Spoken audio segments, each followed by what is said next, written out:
숭이초등학교의 학교 폭력, 학폭 사건. 이게 이상한 국면으로 라운드 2가 번졌습니다. 이번엔 재벌 총수의 손자가 그 폭력 현장에 있었느냐 없었느냐 이 문제를 두고 초등학교와 서울시 교육청이 각기 다른 주장을 하고 있습니다. 먼저 서울시 교육청의 주장부터 살펴보시죠. A군은 재벌 총수의 손자입니다. A군의 보호자가 재벌 총수 측에서 청소년 지도사에게 알리바이 조작을 요청했을 가능성을 배제할 수 없다. 왜냐하면 그 청소년 지도사가 A군은 그 현장에 없었습니다. 라고 진술을 했기 때문이죠. 이 진술 조작됐다. 서울시 교육청에서 이렇게 발표한 겁니다. 그래서 숭이초등학교에서 서울시 교육청이 재벌 총수의 손자가 현장에 없었다라는 이 진술을 의도적으로 누락해서 A군을 가해자로 몰고 있다. 숭이초등학교는 A군의 편을 들고 있는 겁니다. A군은 가해자로 몰고 있다. 라고 진실게임 양상의 공방을 벌이고 있는 것인데요. 그런데 이 사건에서 서울시 교육청이 공개한 한 가지 근거가 있습니다. 이 폭력 사건이 있었던 담임 교사가 재벌 총수의 손자인 A군 어머니에게 문자 메시지를 보냈다는 거예요. 그러니까 재벌 총수 측에게 담임 교사가 문자 메시지를 보냈다는 겁니다. 그 내용은 누구군 어머니 수련원에 재벌 회장 손자로 알려진 학생의 엄마입니다. 라고 말씀만 하시면 거기서 다 알아듣고요.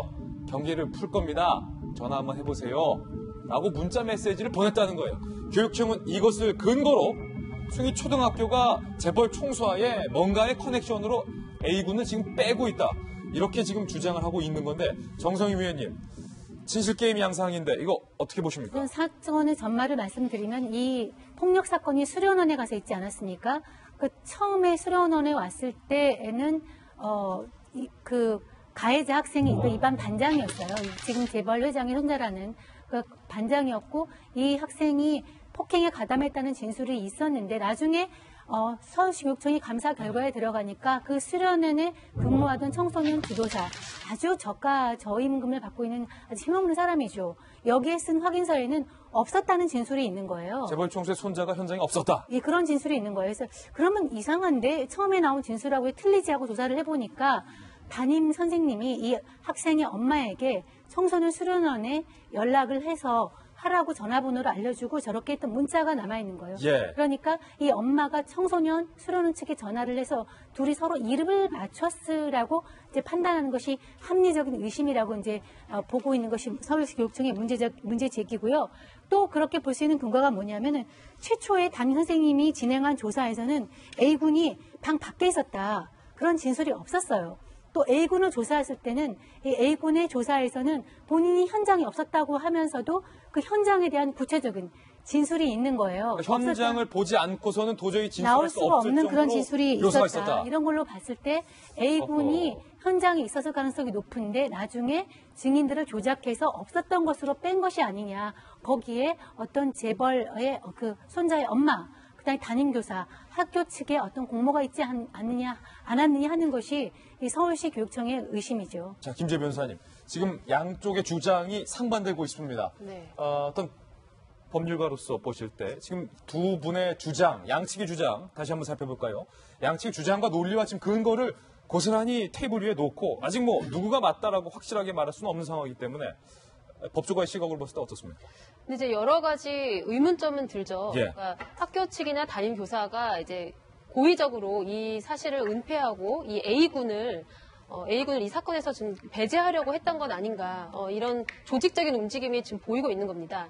왜냐하면 진술이 A군은 역시 아무리 재벌집 손자라고 해도 아이기 때문에 굉장히 그 그러니까 본인도 모르게 본인에게 이제 유불리를 따지지 않고 좀 자세하게 그 안의 상황을 설명을 하고 있어요. 그래서 뭐라고 했냐면은 본인이 화장실 갔었는데 화장실 갔다가 나오니까 담임 선생님이 방에 와 계셨더라. 그런데 이 교사는 또 어떻게 얘기하냐면은 와 보니까 A군이 방 밖에 있어가지고 너 왜 반장인데 저기서 그래 폭행 사건이 일어나고 있는데 안 가보고 너가 왜 밖에서 놀고 있느냐라고 혼냈다는 거예요. 일단 담임 선생님의 진술이 이 A군의 진술과는 전혀 맞지 않는 네, 완전히 맞지 않은 거죠. 그리고 이제 그 수련원에 있는 그런 지도사의 그런 진술서, 이제 그거의 증거 능력을 가지고 서로 이제 상반된 입장을 보이고 있는 건데 학교 측에서는 이 진술서 있는데 교육청이 왜 이 진술서, 지도사의 진술서 왜 참고하지 않는 것이냐라고 따지고 있는 거고, 그러니까 그 교육청 쪽에서는 이것이 주고받은 문자로 볼 때는 굉장히 조작되었을 가능성이 있기 때문에 믿을 수 없다라고 판단을 하고 있는 거예요. 굉장히 여러 가지 정황이 A군도 거짓말을 하고 있지만 그보다 더 큰 거짓말을 지금 어른들이 하고 있는 것 아닌가 예. 이런 생각이 듭니다. 만약에 이게 사실이라면 이 학교 측과 이 교사들은 직무유기를 넘어 직권 남용에 해당돼서 근데 좀 중한 처벌을 받아야 되지 않을까 이런 생각. 지금 상황이 교육청에서 학교장, 교감, 담임 선생님 징계해야 된다라고 했는데 숭이초등학교에서 거부하고 있는 그런 상황이고요. 사립학교이기 때문에 우리가 교육청의 지시를 따를 법적 근거는 없다라고 하는 건데 누구의 말이 사실이건 간에 이 초등학교 측의 자세가 그럼요. 참으로 황당합니다. 이 소위 뭘 잘했다고 이러느냐. 제가 볼 때는 이제 이 숭이초등학교 사태가 계속 이렇게 언론의 관심을 받게 되는 것은요.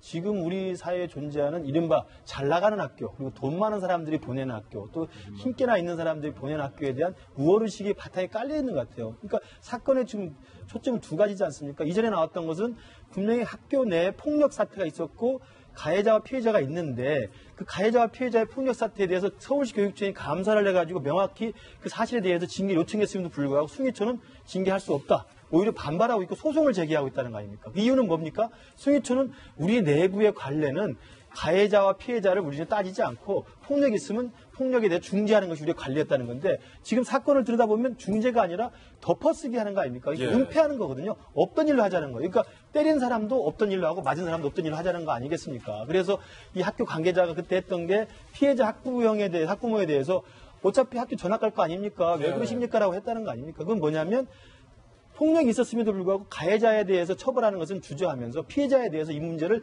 무마하기를 원했다는 게 첫 번째고요. 지금 이야기되는 건 뭐냐면 이제는 재벌가의 손자 아닙니까?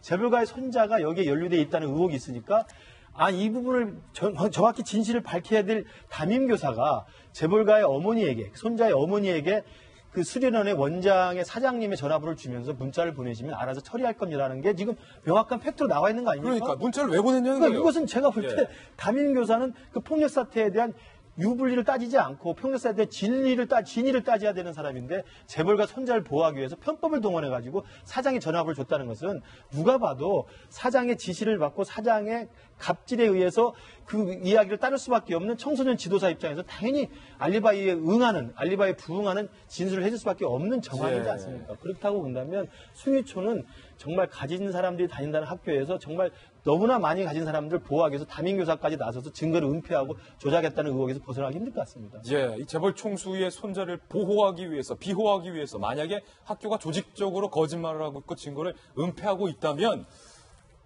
정말 이 사건은 지금 사건보다 더 큰 사건이라는 게 사건의 본질이 아닐까라는 생각이 듭니다. 사건 라인업 세 가지 사건 그 진실을 파헤쳐봤습니다.